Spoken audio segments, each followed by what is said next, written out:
एक बार फिर से आपका इनसाइड भारत टीवी पर धन्यवाद। क्या लगता है अब टेम्परेचर क्या है डुमरियागंज का, तापमान कितना है? देखिए, टेम्परेचर की जहाँ तक बात है, समाजवादी पार्टी यहाँ से चुनाव जीत चुकी है। ये जनमानस ने आज इस रैली में अपना मोहर लगा दिया है। अब केवल सर्टिफिकेट लेना बाकी है। जो भीड़ आई थी क्या ये वोट में कन्वर्ट हो पाएगी? अरे क्योंकि भीड़ बहुत मतलब कि जहाँ तक हमारे कैमरे गए बहुत प्रचंड भीड़ थी, लेकिन सवाल फिर से वही कि यह भीड़ क्या वोट में कन्वर्ट हो पाएगी? देखिए, जो लोग यहाँ पे आ रहे हैं, आप समझिए कि अपने घर से 60 किलोमीटर, 50 किलोमीटर, 20 किलोमीटर चल के आए हैं, तो वोट देंगे वो। इस बात का द्योतक है उनका उत्साह, जो नारे लग रहे थे, जो वो बातें कह रहे थे, और इतनी दूर, इतने समय, इतनी देर तक आदरणीय अखिलेश यादव जी ने जब अपनी बात कही तो पूरी जनमानस उन बातों का समर्थन करता हुआ दिखा। और पूरा जनमानस आदरणीय अखिलेश जी को, कुशल तिवारी जी को इस बात के लिए आश्वस्त करते दिखा कि घबराइए नहीं, 25 तारीख आपकी है, 4 तारीख के परिणाम इंडिया गठबंधन के पक्ष में है।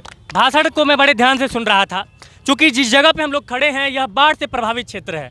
जब भी बरसात का मौसम आता है तो यहाँ की जो जनता है, डुमरियागंज की जो जनता है, वो बाढ़ से क्षतिग्रस्त हो जाती है।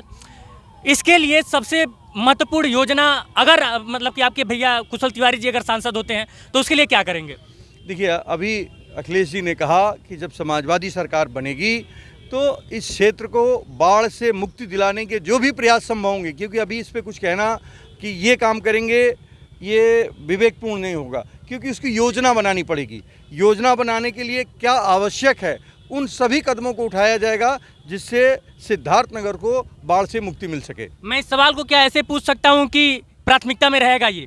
नहीं, सर्वोच्च प्राथमिकता में रहेगा। प्राथमिकता नहीं, सर्वोच्च प्राथमिकता है, क्योंकि यहाँ के लोगों को बाढ़ में हानि बहुत ज़्यादा होती है, जन और धन दोनों की हानि होती है। इसलिए ये मुद्दा या ये कार्य सिद्धार्थनगर की विकास के लिए सबसे अहम है। और जैसे समाजवादी पार्टी सत्ता में आती है तो निश्चित रूप से हम उसको प्रथम वरीयता के आधार पे इस मुद्दे को हल करने का काम करेंगे। एक और अफवाह इसको मतलब कि मंच पे ये बात सुनाई दी तो मुझे लगा पूछ भी लेना चाहिए, ये हाथ साइकिल और हाथ का क्या मामला है?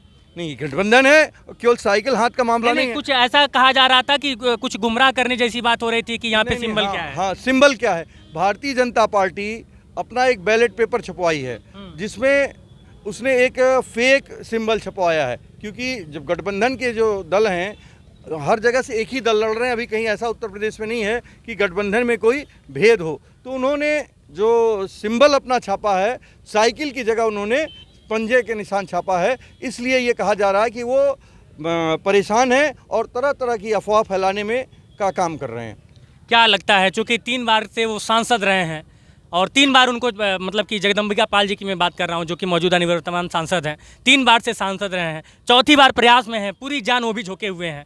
कितनी कठिन लड़ाई ये लग रही है? देखिए, कहते हैं जहाँ माल है वहाँ पाल है, तो जनता जान चुकी है कि अब माल उन्होंने ले लिया है तो पाल यहाँ से भी चले जाएंगे, कि अब मतलब कुछ बचा नहीं है। उन्होंने कहा नहीं, ऐसा कोई सगा नहीं जिसको हमने ठगा नहीं, तो अब उनके पास कुछ बचा नहीं है यहाँ ठगने के लिए, क्योंकि जनता जान गई है कि ये ठग है, मदारी है, तो मदारी के चक्कर में अब आने वाले लोग नहीं हैं। लेकिन जैसे बार बार वो अपने जो प्रदेश नेतृत्व के नेता हैं या फिर केंद्र नेतृत्व, सबको बुला के सभाएं तो करवा रहे हैं जोरों शोरों से। सभाएं इसलिए करवा रहे हैं कि परेशान है, उनको तो कोई सुन नहीं रहा है। उनके नेताओं को भी नहीं कोई सुन रहा है, तो इसलिए परेशान है। कुछ तो कुछ करना ही पड़ेगा।